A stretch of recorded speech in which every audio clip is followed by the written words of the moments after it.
de algum dos músculos da boca. E o primeiro deles é o orbicular da boca, esse da área circular, em que é dividido em duas áreas. A área labial, que é essa dos lábios, em que o músculo se insere na derme, e a área marginal, que é essa ao redor dos lábios. Os dois são originados pelo mediolo, que é uma estrutura fibromuscular em que alguns músculos se convergem. Ele é inervado pelos nervos bucais e marginais do nervo facial e vascularizados pelos ramos dos lábios inferiores e superiores da artéria facial. O próximo músculo é o mental, que é essa na área do queixo. Ele é originado pelo corpo da mandíbula e segue para se inserir na pele do mento ao nível do sulco mentolabial da mandíbula.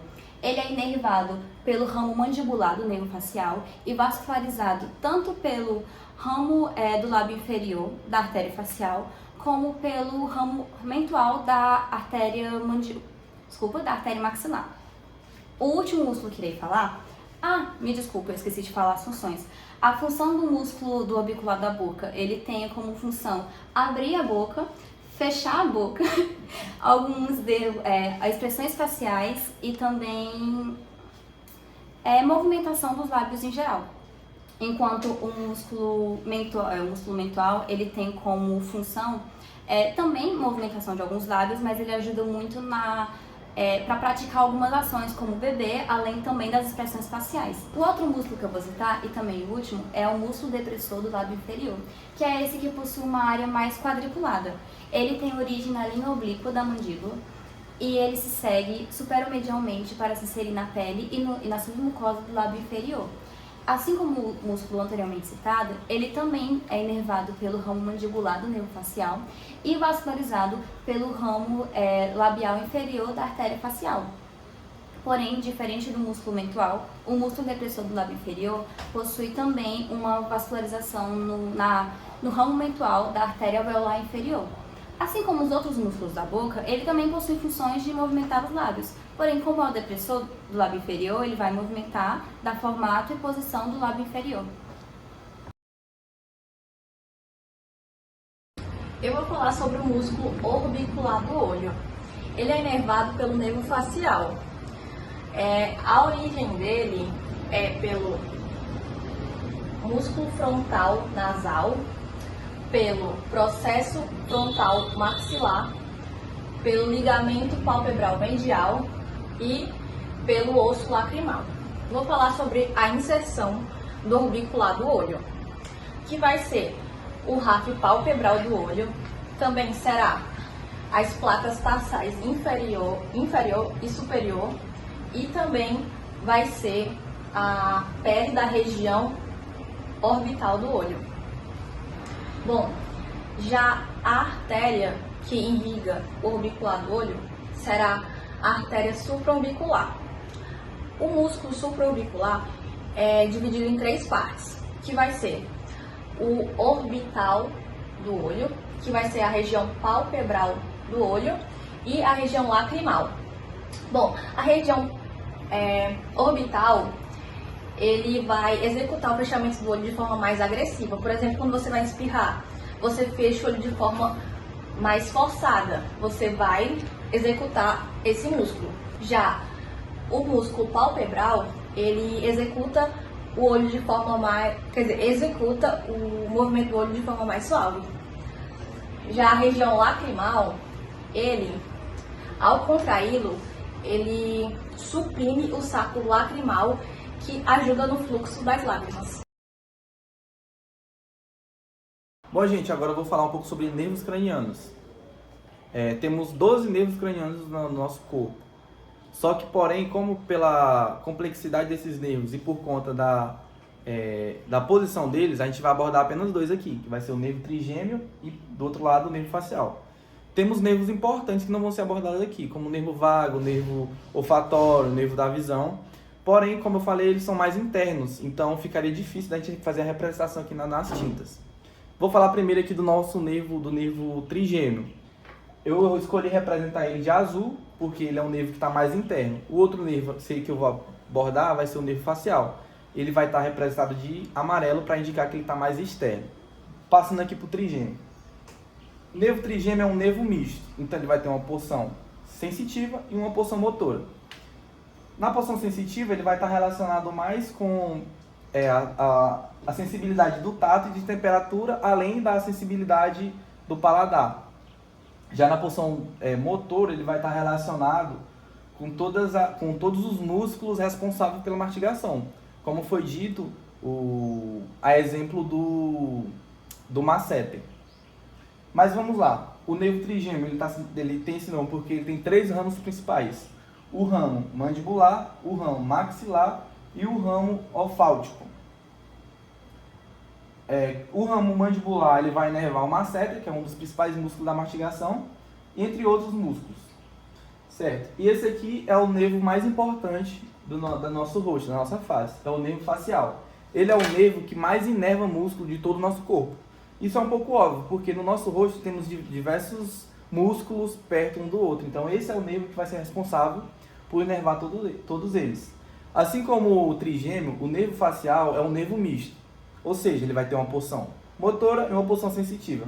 A porção sensitiva vai estar relacionada, também como o trigêmeo, à sensibilidade de tato, de calor e de dor. Já a porção motora vai estar relacionada à ação dos músculos responsáveis pelas nossas expressões. Então, todos os músculos abordados anteriormente no vídeo, a grande maioria deles, vão ser inervados pelo nervo facial. E como eu disse, esse nervo ele vai estar responsável pelas nossas expressões. Então ele vai estar inervando um músculo como o risório, como o depressor do lábio, como o levantador do lábio, enfim. Todos os músculos responsáveis pelas nossas expressões, pela nossa mímica, vai ser esse nervo aqui que vai ser o responsável. E agora, para finalizar, uma curiosidade sobre esse nervo. Existe uma lesão que pode afetar ele, causada pela uma infecção que pode ser tanto viral como bacteriana, ocasionada pela nossa baixa imunidade, que vai afetar toda essa inervação. Então você vai ficar parcialmente paralisado, né? Seria a paralisação periférica ou paralisia de Bell. Que ela é muito interessante. Você vai ter uma paralisação parcial nesse nervo. Então você vai perder todas as expressões do lado do nervo que foi atingido. Então você vai ficar com o lábio caído, você vai perder a ação de fechar o olho, né? A ação da pálpebra. E um fato interessante é que acontece isso tanto nessa paralisia periférica como no AVC. E o diagnóstico um dos principais diagnósticos que o médico faz quando ele tem um paciente que está com essa suspeita é pedir para ele fechar os olhos com bastante força. Porque no caso do AVC, vai ter a paralisia apenas dessa porção mais de baixo aqui do rosto. Então a pessoa que teve o AVC, ela vai estar com a boca caída, só que ela vai conseguir fechar muito bem os olhos. Já a pessoa que teve essa paralisia de Bell, ela não vai conseguir fechar os olhos. Tanto que quando ela está com a paralisia, né, ela tem que ficar constantemente com colírio, colocando colírio no olho, porque você não vai conseguir fechar o olho, então o seu olho vai ficar ressecado. Bom, eu vou falar sobre os músculos que tem a ver aqui com a orelha. Eu selecionei 3 que são os principais, que é o músculo auricular anterior, o músculo auricular posterior e o músculo auricular superior. Bom, os 3, eles têm a mesma origem de inervação, que seria do nervo, de um ramo do nervo facial. E os 3 também têm a mesma irrigação, que é da artéria auricular.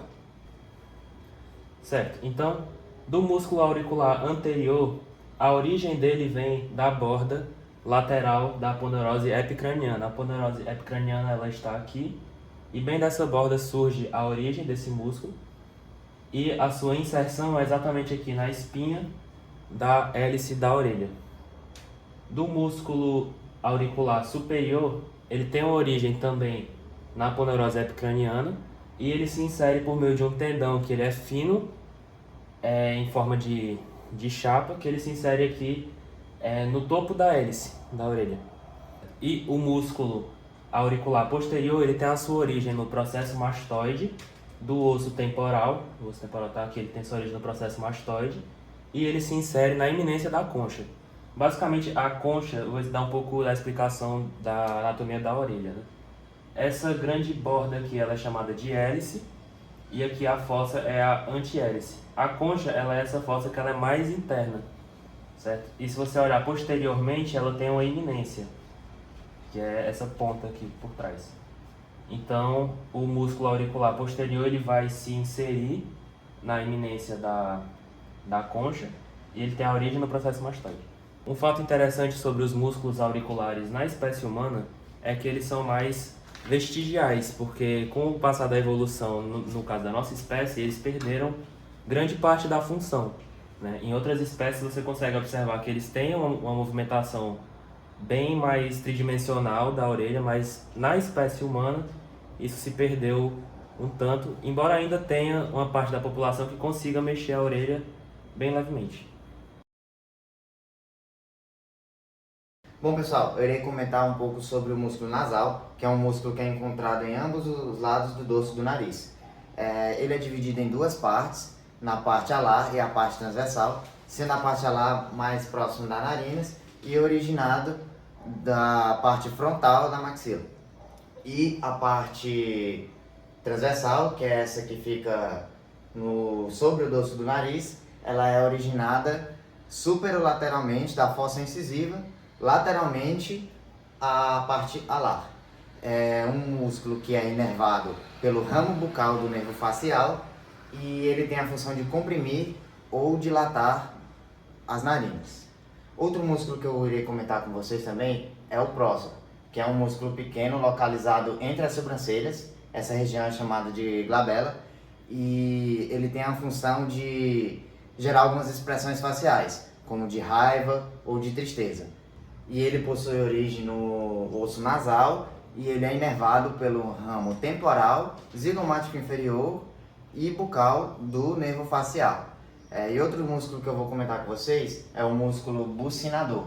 Ele é o principal músculo da bochecha e ele tem a função de comprimir e apertar entre os dentes molares. E uma curiosidade sobre ele é que ele realiza a função de sopro, que permite a gente tocar instrumentos, por exemplo. Ele tem 3 origens porque ele é dividido em 3 partes, na parte superior, anterior e inferior. A parte superior se origina do processo alveolar da mandíbula, a inferior do processo alveolar da maxila e a parte anterior da ráfia pterigomandibular. Bom, eu vou falar sobre o músculo occipito frontal, que fica localizado na região da testa, e ele possui 2 ventres, um ventre frontal e um ventre occipital. No ventre frontal ele possui 2 fixações, a fixação proximal, que fica localizada na aponeurose epicrânica, e uma fixação distal, que fica localizado na pele acima da margem supraorbicular. E também existe o ventre occipital, que fica localizado na região mais atrás da cabeça, que possui também 2 fixações. A fixação proximal, que fica localizado no osso occipital, e uma fixação distal, que fica localizado também na aponeurose epicrânica. Ambos são inervados pelo nervo facial e ambos são irrigados pela artéria carótida externa. Bom, gente, essa parte já tinha sido gravada, mas por problemas técnicos a gente perdeu, então vou falar de novo. Vou falar dos músculos da bochecha. O meu amigo Renan já falou do bucinador, vou falar de mais 3, zigomático, risório e o masseter. Começando pelo zigomático. Ele é dividido em 2, zigomático menor, que é superior ao zigomático maior, e zigomático maior, que é inferior ao zigomático menor. Ambos têm origem no osso zigomático, só que o zigomático menor vai ter inserção na pele do lábio superior. Já o zigomático maior vai ter inserção na pele do ângulo da boca. Os dois são vascularizados pelo ramo labial superior da artéria facial. E ambos também são inervados pelo ramo bucal e pelo ramo zigomático do nervo facial. O zigomático menor vai ter a função de tracionar superolateralmente o lábio superior. Já o zigomático maior vai ter a função de tracionar superolateralmente o ângulo da boca. Esse daqui é o risório. Ele é conhecido como o músculo do riso, porque a função dele é essa, tracionar o ângulo da boca lateralmente, de forma que vai proporcionar a risada e o riso. Ele tem origem na fáscia massetérica, que a gente pode observar nessa parte branca do masseter. Tem origem na fáscia massetérica e tem inserção na pele do ângulo da boca. Ele é inervado pelo ramo bucal do nervo facial e é vascularizado também pela artéria, pelo ramo da artéria facial, a artéria labial superior. Agora o próximo músculo vai ser o masseter.